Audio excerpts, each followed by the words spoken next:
Когда на улице температура за минус 40, кажется, что даже воздух звенит. Но в районе города Верхоянск, что на севере Якутии, такая погода держится месяцами.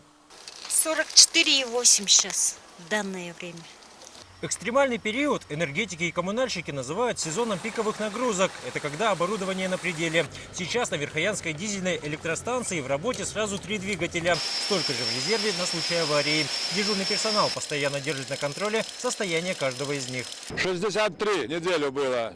Год не помню, но что-то 80-е. Транспортная доступность города Верхоянск считается одной из самых сложных. Топливо для электростанции завозят сначала по реке Лена, затем морю Лаптевых, далее танкерами вверх по Яне и автоцистернами по Зимнику. На весь путь уходит почти год. Мы работаем с колес. Необходимо доставить запасные части, материалы, оборудование за, будем говорить, короткий зимник.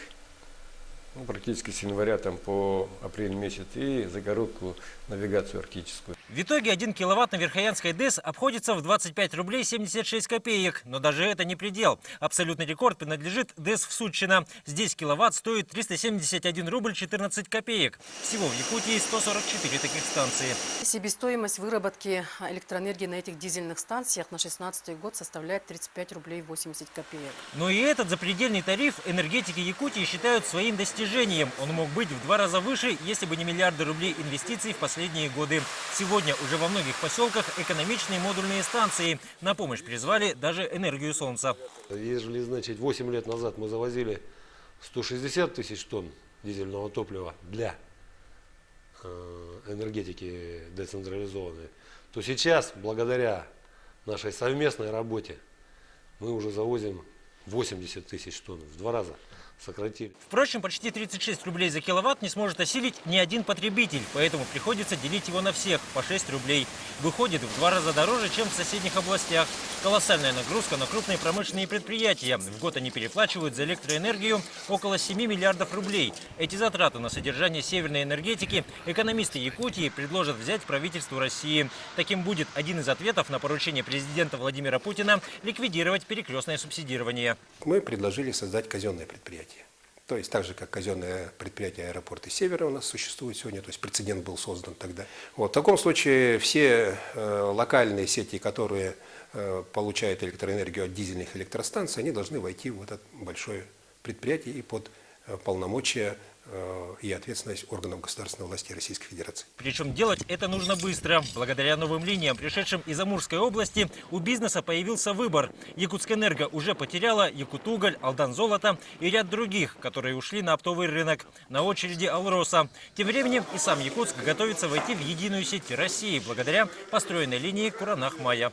Но на сегодняшний день ни правительство Республики Саха-Якутия, ни отраслевой орган управления не принял решение о порядке эксплуатации этих объектов.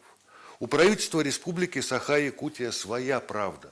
И эта правда состоит в том, что если эта линия будет отнесена к единой национальной электрической сети, то тогда от вертикально интегрированной компании Якутскэнерго побегут потребители на более дешевый тариф, на более выгодную генерацию, на возможность выхода на оптовый рынок. А для якутской энергосистемы это крах, это беда, потому что объем перекрестки снизится. На 2016 год Госкомцин Якутии закладывает повышение стоимости электроэнергии для предприятий на 15%. 9 из них по причине потери крупных потребителей на юге республики. Крупные потребители уже вышли на оптовый рынок. И мы чувствуем, что когда они уходят, нам нагрузку перекрестного субсидирования приходится перекладывать на оставшихся потребителей. То есть вот этот уход на оптовый рынок является фактором роста тарифов. То, что в цены на электроэнергию в Якутии заложены арктические затраты, чувствуют на себе рядовые абоненты и мелкие предприниматели. Считается, что экономически обоснованный тариф для них сегодня не должен превышать 3 рублей вместо фактических 5. В Нерюнгри, где себестоимость киловатта 66 копеек, владелец багетной мастерской планирует увести бизнес в соседний регион. Дома работать нерентабельно. Если я в одном помещении работаю, то во втором всегда приходится выключать свет, то есть станки отключаю. Приходится очень сильно экономить. А жители поселка Едяй Хангаласского района и вовсе в запасе всегда держат свечи. Здесь даже при таких тарифах электричество бывает в дефиците. У нас 7 дней света не было. Я вот сам бригад, вот здесь, я и собрал народ, но люди, конечно, хотят света. Поехали, 2 дня там мы поработали и свет дали. 30 километров линии от Синской ДЭС в аварийном состоянии, но из здания самой станции давно пора построить новое. Потолок у него из досок, она чуть сгнила, протекает в нескольких местах. С 1 января коллектив Синской электростанции перешел в структуру Сахаэнерго. Вместе с ними передали еще 20 из центральных районов. Таким образом, вся малая энергетика теперь сосредоточена в одних руках. И в случае решения вопроса на федеральном уровне готовы перестать быть обузой для регионального тарифа. Тем самым впервые за всю историю Якутии производители товаров и услуг окажутся в равных условиях с конкурентами из других регионов страны.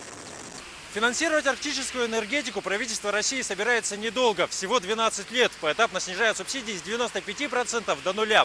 За это время предстоит построить линии и современные станции, которые смогут работать хоть и не рентабельно, но с меньшими затратами. Для чего понадобится навести порядок еще в одной отрасли – сбыте топлива, где так же, как и в энергетике, юг финансирует север. Дмитрий Макаров, Владимир Ермаков, Вести, Якутия.